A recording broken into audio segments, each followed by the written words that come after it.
Fin du suspense. Maître Christian Ntimba Mbomo éligible à la prochaine élection présidentielle de 2025 au Cameroun. Christian Ntimba Mbomo ira aux élections présidentielles de 2025. Tout est bouclé, et le suspense est levé, en ce qui concerne l'éligibilité de l'avocat camerounais Christian Ntimba Mbomo aux prochaines élections présidentielles. Il vient de faire une mise au point sur les conditions de son éligibilité à la prochaine élection présidentielle. De nombreux compatriotes s'interrogent sur la recevabilité de ma candidature à l'élection présidentielle à venir sur 2 points. Je ne remplirai pas la condition de résidence sur le territoire national, parce que je vis à l'étranger.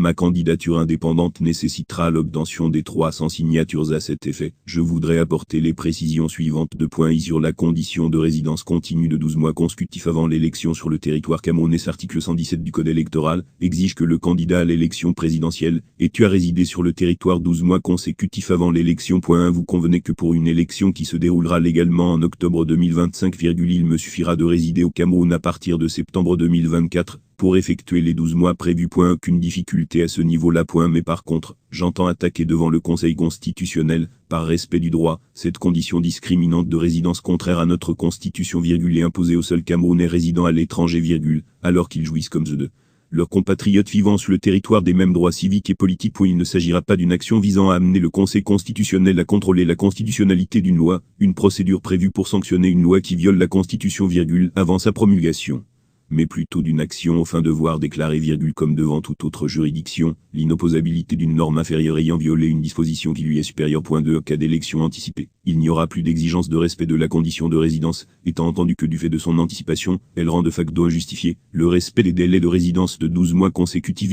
avant la tenue de l'élection. Ni la Constitution, ni le Code électoral n'ont pu fixer les délais de résidence sur le territoire, en cas d'élection présidentielle anticipée. Le régime juridique de l'élection présidentielle anticipée, vu sa nature exceptionnelle, déroge forcément sur certains points. C'est l'ordinaire, qui se tient tous les 0,7 ans. Car il est de droit consacré que les situations exceptionnelles dérogent aux règles établies dans les situations normales.